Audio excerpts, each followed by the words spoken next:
I'm going to do a very short tutorial on how to play this lovely Japanese piece, the Cherry Blossoms, Sakura. I've got a copy here in timepieces for treble recorder. It comes with a pull-out piano part. I'm just going to play it solo today. And so the first thing to do with this, if you're learning this, there might be things you don't know, like this bit at the beginning, this number 2. This means 2 whole bars rest. So there you're going to need to count 8 beats, or essentially to count to 4 twice, and that will be why the piano is playing as an introduction for you. The other thing to take note of before you start is the key signature here. So we have got 2 flats, B flat and E flat. They both come up in the piece, and also luckily there's quite a bit of repetition in this piece. The first 2 bars here are used again later in the piece down on the bottom line. The 3rd and 4th bars that the recorder plays here are used again down here. I'm absolutely terrible at pointing when I'm looking at the music and then back to the video, aren't I? Right.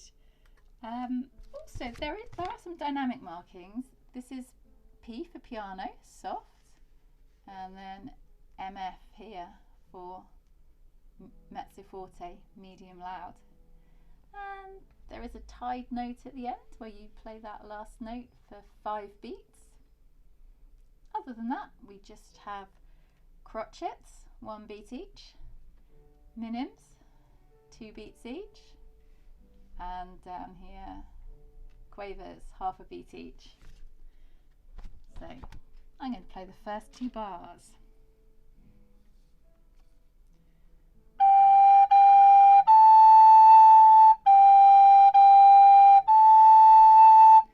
Now this should be easy enough because it's just G, G, A, G, G, A.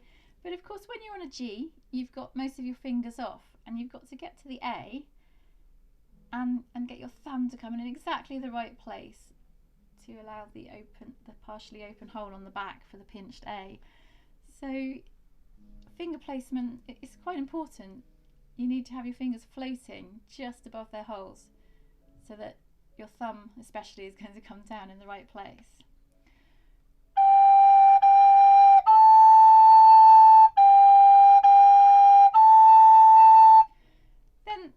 Book has very kindly put a breath mark after those 2 bars. You might not need that one. You might go to the next breath mark. You might play 4 bars in a breath. Here's the next 2 bars that the recorder plays.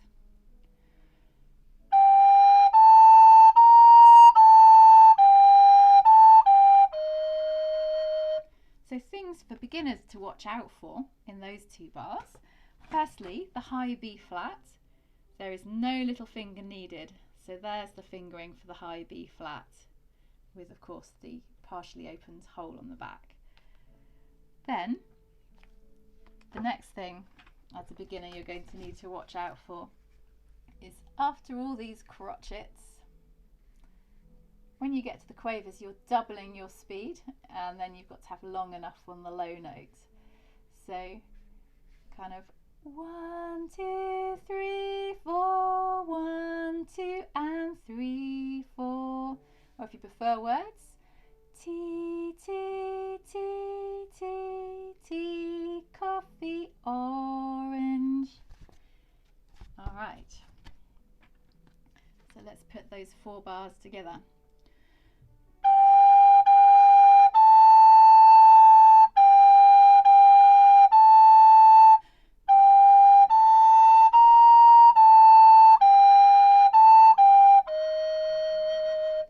Now I'm going to play on and see if you can hear where those bars come up again.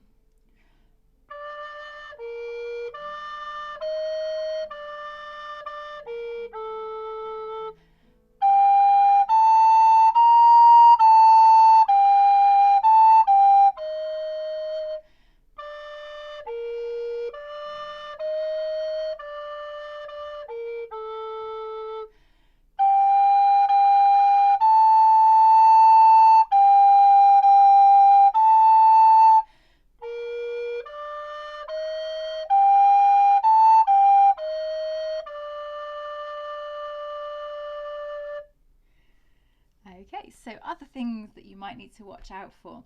I think we've covered all the rhythms by just playing the first 4 bars. In the bar that they've marked as bar 7 in this music, we've got a low B flat.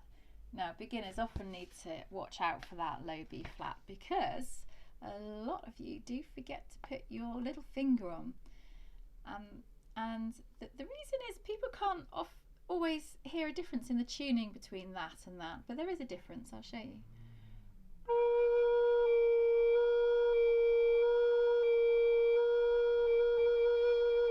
It's not a semitone, certainly, it's just a little bit, but your recorder won't be properly in tune if you play low B flat like that. You need to have your little finger. And the reason we don't have a little finger on the high B flat is because it changes it a semitone down to A.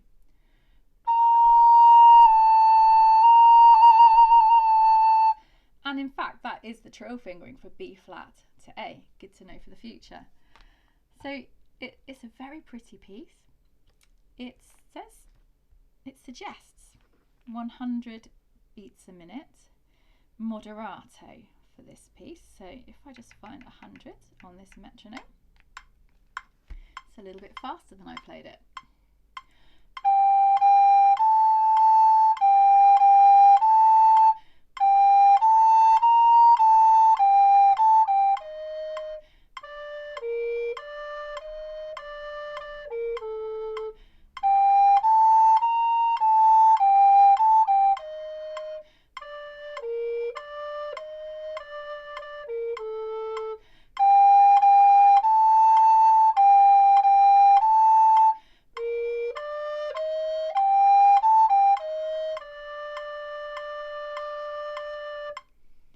Definitely I'd recommend starting at the slower speed, especially since you've got E flat to play. And this is a cross fingering. You're always having to cross over your fingers to go from E flat to the next note, whether it's an F or a D or even a G. You've got to cross over your fingers. So it's also worth making sure you've got that finger on as well. I know some people do E flat like that. It depends which recorder you've got. But I usually do E flat like this unless I'm playing the Modern How Dream recorder. Anyway, I hope that's helped and I hope you've enjoyed the video.